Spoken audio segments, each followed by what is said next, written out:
क्या माफी होती है कहानी बहुत ही अच्छा वीडियो लाइक कमेंट शेयर करें प्लीज। कहानी नीरू की है। पंजाब की नीरू की शादी दिल्ली के राहुल से होती है। दिल्ली कितना बड़ा शहर है ना, लेकिन आप लोगों का घर तो बहुत छोटा है। हमारे पंजाब में तो ये बड़े बड़े घर होते हैं कि मजा ही आ जाता है। कोई बात नहीं नीरू, मैं भी तुम्हारे लिए बहुत बड़ा मकान बनाऊंगा बहुत जल्दी। नीरू के पिता जहाँ पंजाब के जाने माने व्यापारी थे, वहीं उसका पति राहुल दिल्ली में एक सिंपल नौकरी करता था। माँ, यहाँ तो घी मक्खन इतना महंगा है कि क्या बताऊं। मैं तो तरस ही जाती हूँ घी खाने के लिए। नीरू की माँ को ये सुनकर बहुत दुख होता है। मेरी बेटी को घी नसीब नहीं हो रहा है और ये बहू यहाँ बैठकर घी में शक्कर डाल रही है। देख वनीता, मैं साफ कह रही हूँ, इस घर में जितना घी आएगा उतना ही मेरी बेटी के घर दिल्ली भी जाएगा।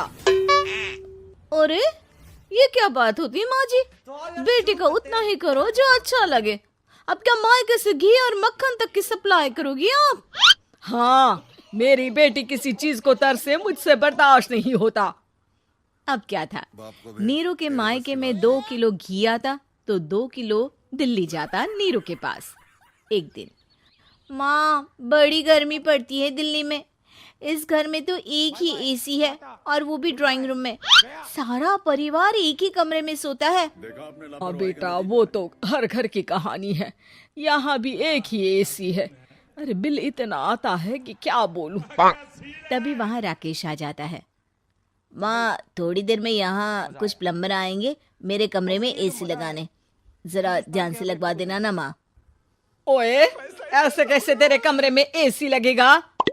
हाँ राकेश, एक बार बात तो कर लेता। अरे रुको जरा, वनिता को सबर करो। नहीं आती। बोला धक्का मुक्की नहीं करने का, आराम से लेने का। हाँ। इसलिए अरे पूरे परिवार के साथ वहाँ तेरी बहन नीरू भी तो सोती है। वो नहीं हो रही क्या? समझ रहा है ना? अगर एसी लगेगा तो एक दिल्ली में तेरी बहन के कमरे में भी लगेगा, तभी तू लगा सकेगा। राकेश वनिता को सारी बात बताता है। वनिता करती भी क्या, मन मारकर बैठ जाती है। माँ, ये लोग ठीक नहीं है, क्या करूं मैं? अरे बेटी, यहाँ आ जा, तू यहाँ आकर रह ले। अरे छोड़ दे ऐसे पति को। कैसे छोड़ दूं माँ? समाज क्या कहेगा, लोग क्या कहेंगे? वैसे भी मेरा एक बेटा है मयंक।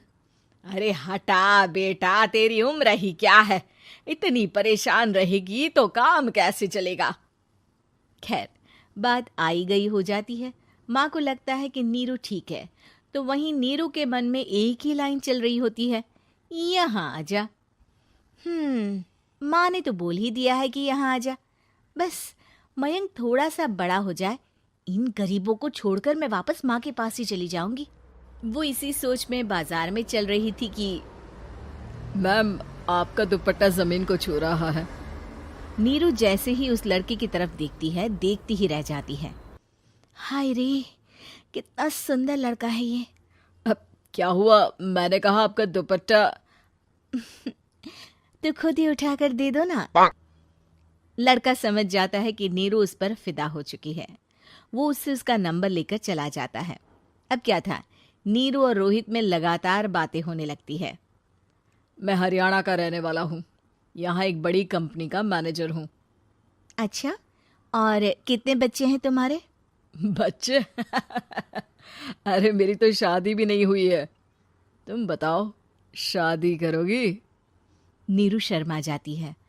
अब लेकिन मैं तो पहले से ही शादीशुदा हूँ।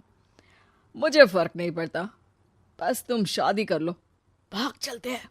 बहुत पैसे वाला हूँ मैं, हमेशा खुश रखूंगा तुम्हें। नीरू रोहित से मिलकर सारा प्लान बना लेती है और फिर एक दिन घर से भाग जाती है। दोनों शादी कर लेते हैं।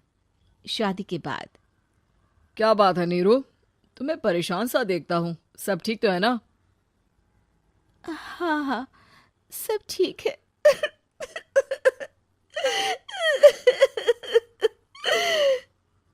ये कहते कहते ही वो रोने लगती है।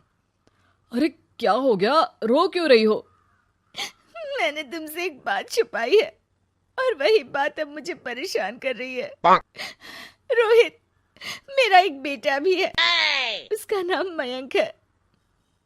क्या बात कर रही हो? ये तुमने मुझे पहले क्यों नहीं बताया? देखो नीरू, मेरी माँ को मैंने ये नहीं बताया है कि तुम शादीशुदा हो। बच्चा मैं मैनेज नहीं कर पाऊंगा। नीरू को समझ में नहीं आता कि वो क्या करे।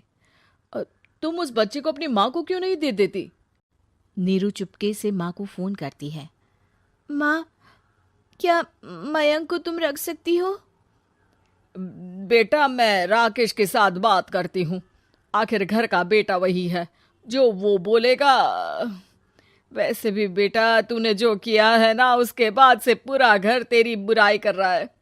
मैं भी अब किसी से तेरे लिए लड़ नहीं सकती। राकेश बेटा, नीरू ने तो जो किया बहुत ही बुरा किया, लेकिन मैं सोच रही थी कि क्यों ना मयंक को हम यहाँ ले आए। तभी वनीता बोल पड़ती है। वाह जी, ऐसे कैसे यहाँ ले आए?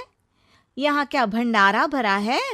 और जिस बच्चे की माँ ने नहीं सोचा, उसके लिए हम क्यों सोचे? नीरू को एक बार तो अपने बच्चे के बारे में सोचना चाहिए था ना। अरे लेकिन तेरे पास भी तो लड़का नहीं है ना वनीता। माँ, वनीता ठीक बोल रही है। कल को वो बड़ा होकर इसी घर का हिस्सा मांगेगा तो हम क्या करेंगे? माँ कहती भी तो क्या, वो चुप रह जाती है। वहीं नीरू का पहला पति कहता है। माँ, अगर आज भी वो वापस आ जाए तो मैं उसे माफ कर दूंगा। बेटा, गरीबी चीज ही ऐसी है, क्या करेगा? तू तो अब मयंक का सोच। वो बेचारा तो बिना माँ का हो गया। मयंक की खातिर तू दूसरी शादी कर ले बेटा। लोगों के लाख समझाने के बाद नीरू के पहले पति की शादी रिद्धि से हो जाती है, जिसके पहले पति से 2 बच्चे होते हैं। देखो जी, मैंने शादी सिर्फ बच्चे के खातिर की है। मैंने भी शादी सिर्फ बच्चों के खातिर की है। वहीं नीरू के दूसरे पति के मन में ये बात घर कर जाती है कि नीरू एक मासूम बच्चे को उसके खातिर छोड़ कर आई है। अब देखो नीरू, मुझे लगता है कि जो औरत अपनी कोख का बच्चा छोड़ सकती है, वो तो कुछ भी कर सकती है। कल को तुम्हें मुझसे अच्छा कोई मिल गया तो तुम तो मुझे भी बाय बाय कर दोगी ना। नीरू को अब उसका दूसरा पति ताने देना शुरू कर देता है। तंग आकर नीरू उसके यहाँ से भागकर अपने पहले पति के पास चली जाती है, लेकिन ससुराल में क्या लेने आई है नीरू, मयंक को? नहीं नहीं सासू माँ, मुझसे गलती हो गई, मुझे माफ कर दीजिए। नीरू, अब वक्त खत्म हो गया है, मेरी शादी हो चुकी है। तो छोड़ दो ना उसे, हमारा बच्चा है। मैं आपको अपनी माँ नहीं मानता, मेरी नहीं मान तो बात अच्छी है। नीरू मयंक की बात सुनकर समझ जाती है कि उसके पास अब न आसमान रहा ना ही जमीन।